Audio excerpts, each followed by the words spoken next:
mag-move on na tayo. Magtrabaho at huwag konsintihin ang isang spoiled na bonjing. Huwag nang busugin ng pabor. Huwag nang pumayag dahil may pabuya. Huwag tayo magpalaki ng buhaya, baby pa nga ang tawag, lulong na. Sa mga mahal kong kongresista, may suggestion po ako. Ito suggestion lang naman, ano? Huwag niyong masamain.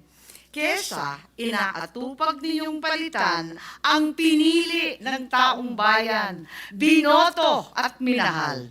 Bakit di nyo nalang palitan ang tao, kayo naman lang ang pumili? Ayaw paawat ng iba sa kaka-flex. Ano kaya kung yung speaker nyo na lang ang paltan nyo? Kaya nyo yan.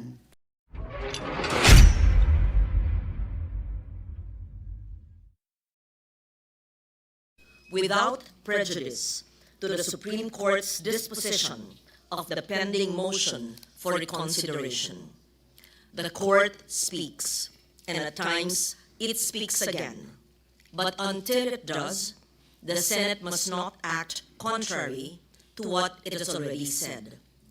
For these reasons, I vote yes. I honor the decision of the Supreme Court. Thank you, Mr. President. Thank you, Senator Ligarda. Mr. Secretary. Senator Marcoleta.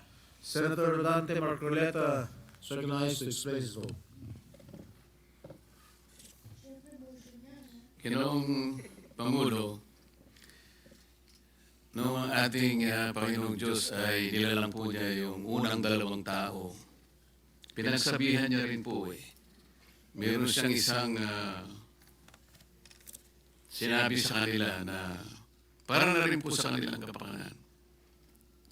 Ang sabi po niya, kayong dalawa, lahat ng nakikita ninyo na bunga ng halamanan sa inyong paligid at lahat ng mga hayop na nakikita nyo na gumagala riyan, pwede ninyong kainin para sa inyo lahat yan.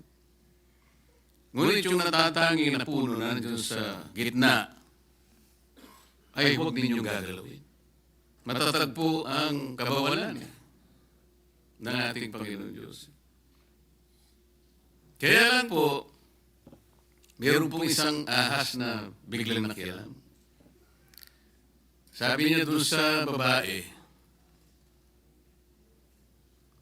sinabi nga ng Panginoon Diyos na pagka kumain kayo dyan sa bunga nung nasa gitna na yun, ay kayo mamamatay? Oo, sabi ng babae. Hindi totoo yun. Ang totoo niyan, pagka kumain kayo dyan, mas lalo kayong tatalino. Ito naman si babae, Mr. President. Nakinig. At nung makinig siya, pinuntahan pa niya yung asawa niya. Yun po yung kauna-unahang under desire po, Mr. President. Napakain din po yung asawa.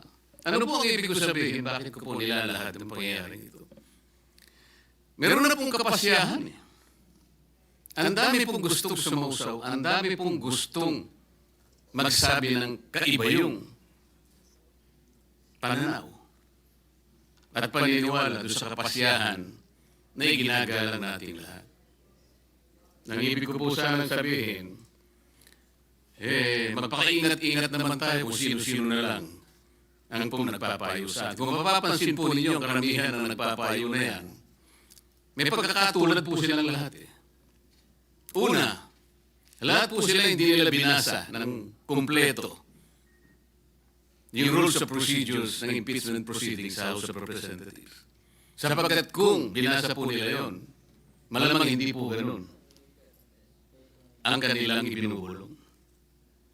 Pangalawa, lahat po nung yun ay puro paborito po ng mainstream media. Sila na lang po yung tinatanong. Pangatlo, lahat po nung yun, walang pagmamahal sa mga Duterte. Ngayon, kung yung kalipunan po ng mga tao na yun, ng karamihan po sila sa kanila ay nagsasabi, sila po yung mga legal luminaries. Tingin ko po sa kanila, yung iba ay legal mercenaries, Mr. President. With all due respect to the word. Kaya po kung minsan, imbes na po malinawan ang marami po nating kababayan, nagkakaroon po ng pag-aalinlangan. Yung iba po ay naililigaw, nalilinlang sapagkat iba't iba. Kaiba yung mga paniniwala, pinipilit at gustong ipilit na yung pa yung mananaig kesa doon sa kapasyahan na po na ibinaba ng Korte Suprema. E kung sa bagay nga po, sa una ko pong paghalimbawa, Panginoon Diyos na nga po yun eh. Kinontra pa ng ahas eh. Ginoong Pangulo, sa mga abogado po, palaging may biruan eh. Kasi po, sa lahat ng pagdidiskusyon ng ating korte, lalo-lalo na po ang kataas-taasang hukuman, hindi naman po lahat ay agreeable. Merong partidong aggrieved siya, merong partidong masaya siya. Ngunit, sa katapos-tapusan eh, wala po tayong magagawa kundi tanggapin ang kapasyahan. Minsan po sinasabi nga natin kahit pabiro. Alam ninyo basta desisyon ng Korte Suprema ay nagiging bahagi ng ating mga batas, maliman o tama. Yun po ay nasa Article 8 Civil Code na binanggit na po kanina ni Senator Bato. Na sinasabi po, judicial decisions applying or interpreting the laws on the Constitution shall form part of the legal system of the Philippines. Wala na po tayong magagawa doon. Batas na po yun eh. Sa akin pong naunang talumpati kanina, Ginoong Pangulo, hindi ko na po ulitin. I will just request that my entire speech, Mr. President, be incorporated by way of reference to be included in this explanation in my voting yes for my own motion. Thank you very much, Mr. Thank President. you, Senator Marcoleta, for your explanation. Madam Secretary. Senator Marcos. Senator Amy Marcos recognized to explain her vote. Thank you very much, Mr. President. I vote a resounding yes. Sa hinaba-haba kong pagsisilbi sa Kongreso, sa 12 taon na nanilbihan kami, ang trabaho ng kongrestista, sa pagkaalam ko, ay maging kinatawan ng kanilang distrito o kanilang sektor. Bakit naman ngayon ay naging tagabantay na lamang sila ng humihiyaw na dambuhalang sanggol? Ginawa ng bonjing na armas ang impeachment. Ang dating para sana sa kaayusan ng sistema, ginagawang pampagulo, panakot at sandata laban sa mga kinaiinggitan, kinaiinsecuran ng mga lulong sa kapangyarihan. Galangin naman natin ang Korte Suprema. Huwag tayong umasang Supreme Court. Supremest pa. Wala namang ganun ah.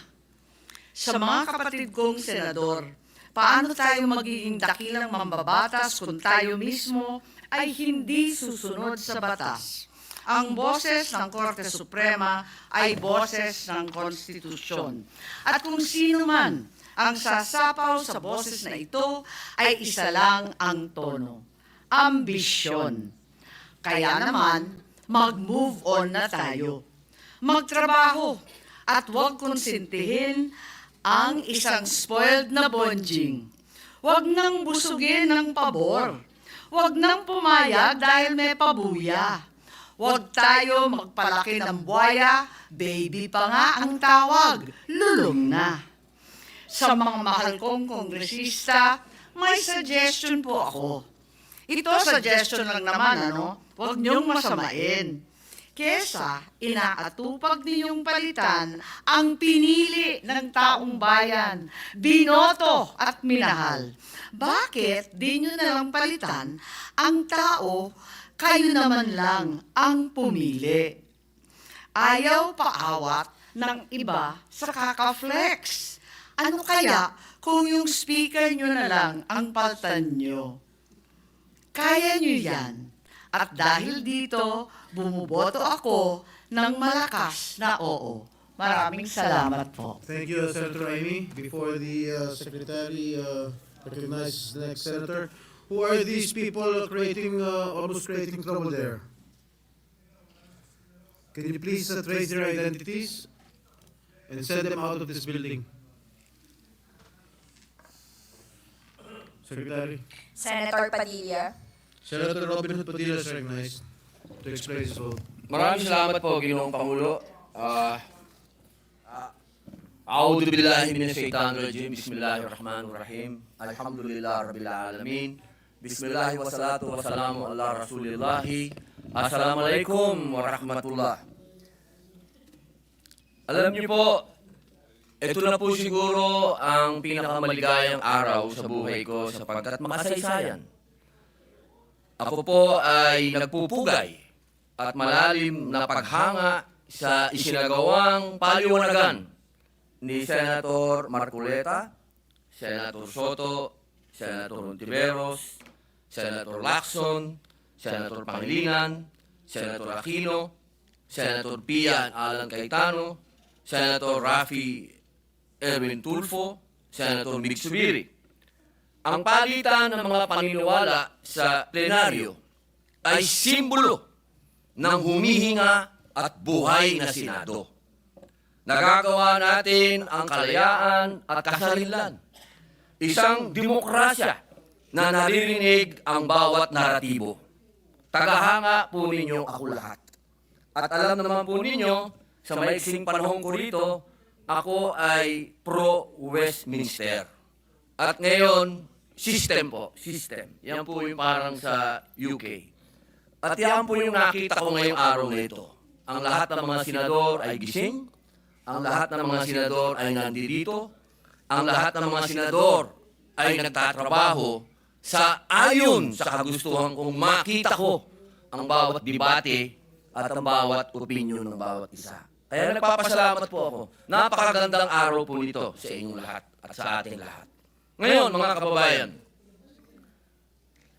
gusto ko pong malaman ninyo na ako po ay nagbibigay-pugay sa lahat ng nanonood sa atin ngayon. Malamang ang sasabihin ninyo, siyempre si Robin Padilla, ang boto niyan, alam na natin. Eh, mabuti po, alam niyo na. Ang gusto ko lamang pong liwanagin ay ito. Ang nais ko, sana, ay katapusan na nito. Dismissal. Una pa lang po, bago pa lang po kami na-convene, labag na po sa kalooban ko na matuloy ito. Nakita niyo naman po, noong nagkasumpaan, talagang ipinaglalaban namin na politika ito. Politika ito At kailangan ng due process. Pero natuloy pa rin po, nag-convene pa rin. Pero hindi pa rin po ako nagsuot ng robe dahil para sa akin ay protesta. Dahil ayaw ko po talaga matuloy. Bakit?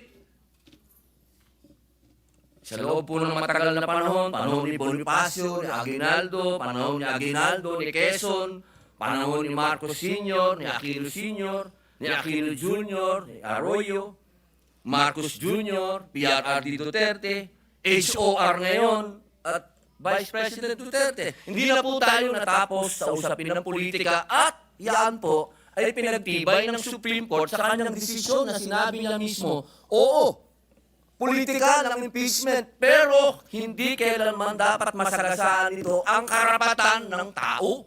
Malinaw at yun po ang pinaglalaban natin at kailangan dumaan sa tamang proseso. At yan po ang pinaglalaban natin.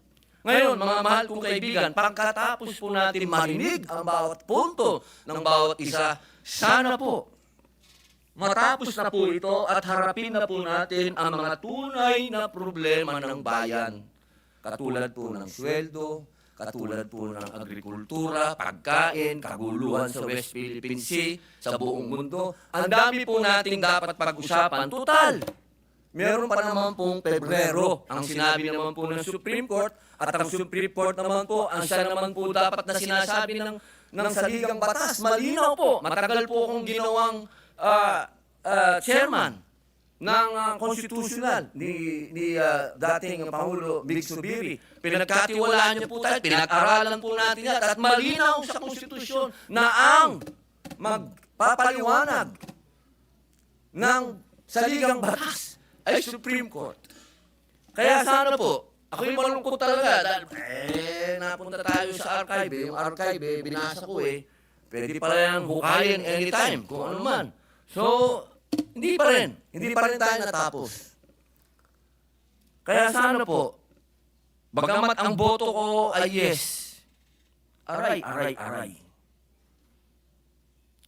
Gusto kong malaman at mailagay po sa lakhalan ng Senado na ako'y may reserbasyon dyan. Malaking reserbasyon ko dahil gusto ko dismissal. Tapusin na natin to. Hindi pa tayo natapos Total, nasabi na lahat. Oh, ilang oras ang banatan. Pero hindi pa rin natapos. Kaya po, mga mahal kong kababayan, bago po ako umupo, nais ko pong malaman ninyo na ang inyong Senado ay tumatakbo. Huwag po kayong malungkot sa mga hindi pabor sa amin o sa mga pabor naman. Isa lang po ang masasabi ko. Tigilan na natin ang politika at mahalin natin ang bawat isa, magkaisa na tayo, pag-usapan natin ang mga totoong problema. Maraming salamat po. Thank you, Senator Robin Hood Padilla.